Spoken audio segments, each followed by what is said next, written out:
Assalamualaikum dan salam sejahtera tuan-tuan dan puan-puan. Hari ini saya nak berkongsi sedikit tentang asas digital ink. Ya. Pernah dengar digital ink? Mungkin ada yang pernah dengar, mungkin ada yang belum.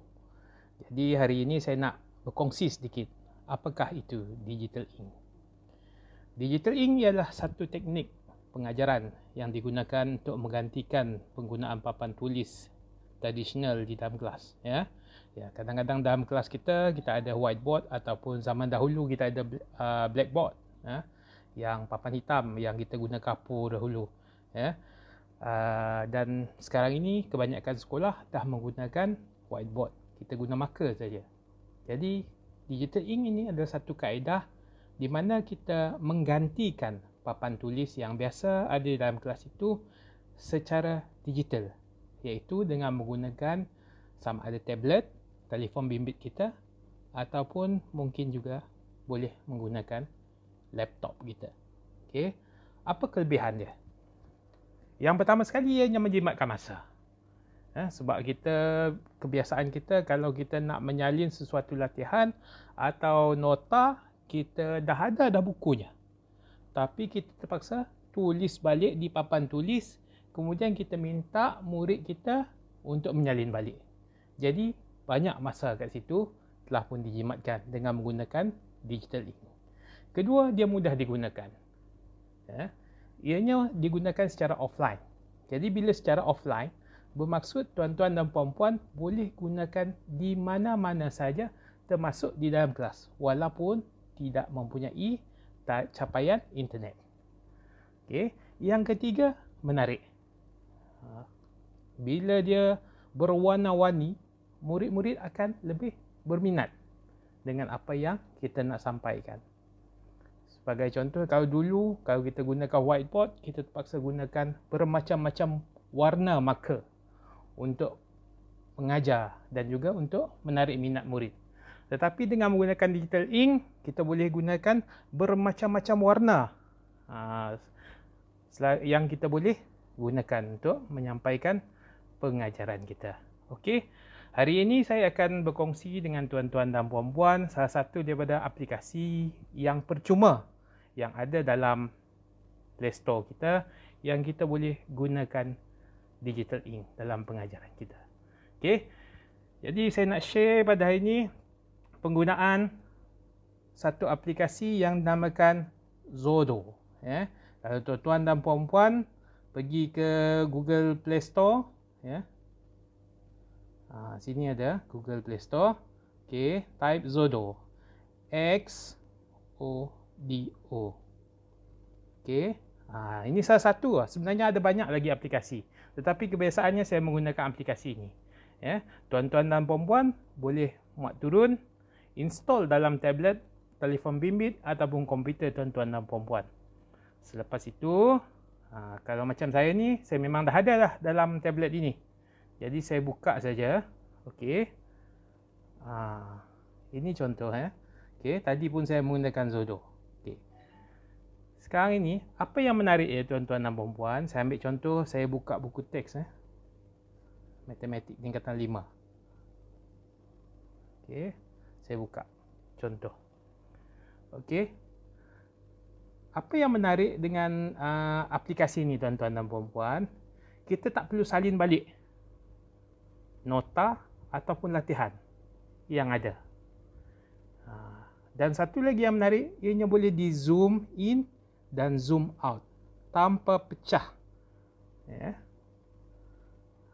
Dan kita juga boleh menggariskan perkataan-perkataan penting.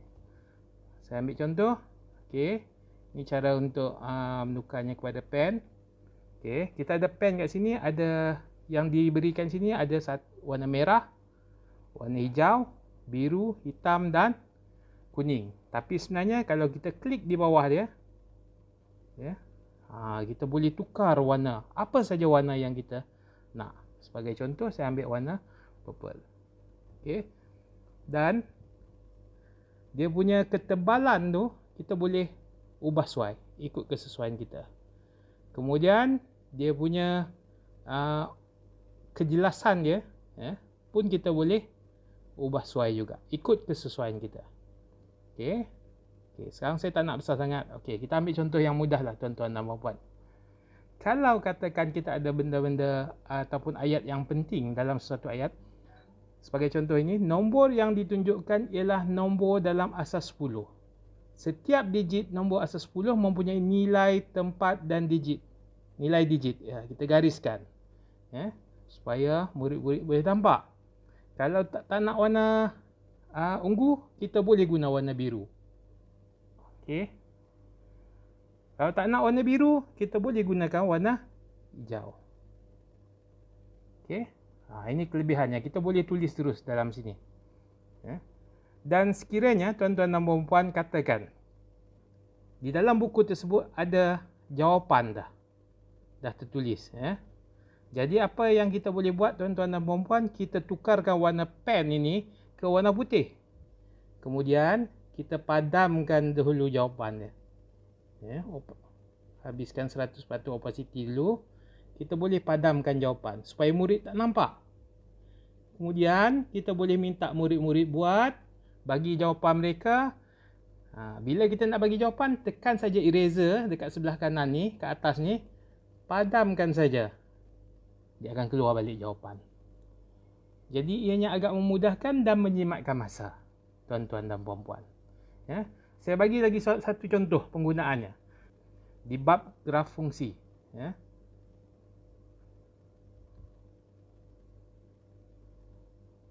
Kalau kita nak melukis graf, kadang-kadang kita perlu ambil masa.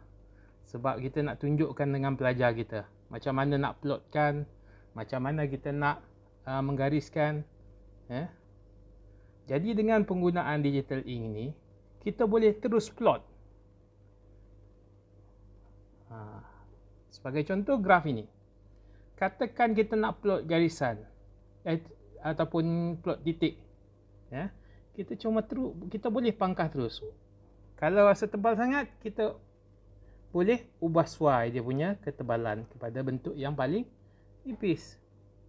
Sebagai contoh, kita nak plot dekat sini. Jadi murid pun boleh nampak dengan jelas.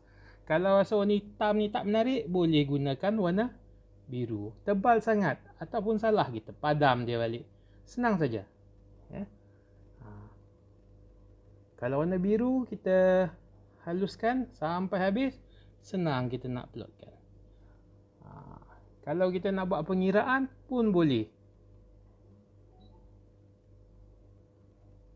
Contohnya. Kalau kita susah sangat nak salah kita buat, kita boleh padamkan. Ya, jadi inilah yang dinamakan digital ink, tuan-tuan dan puan-puan. Jadi agak mudahlah penggunaannya. Ya, dan kita boleh gabungkan penggunaan digital ink ini dengan Mobizen untuk merakam apa yang kita tulis di tablet kita. Tapi pastikan tuan-tuan dan puan-puan, semua fail tadi mestilah dalam bentuk PDF. Bermaksud tuan-tuan dan puan-puan, kalau ada latihan yang nak diberikan, tuan-tuan dan puan-puan boleh tukar dahulu kepada bentuk PDF. Macam mana nak tukar? Boleh gunakan cam scanner. Ya, semua fail yang diambil gambar akan automatik akan menjadi PDF. Okey, itu sahaja daripada saya. Selamat mencuba. Terima kasih.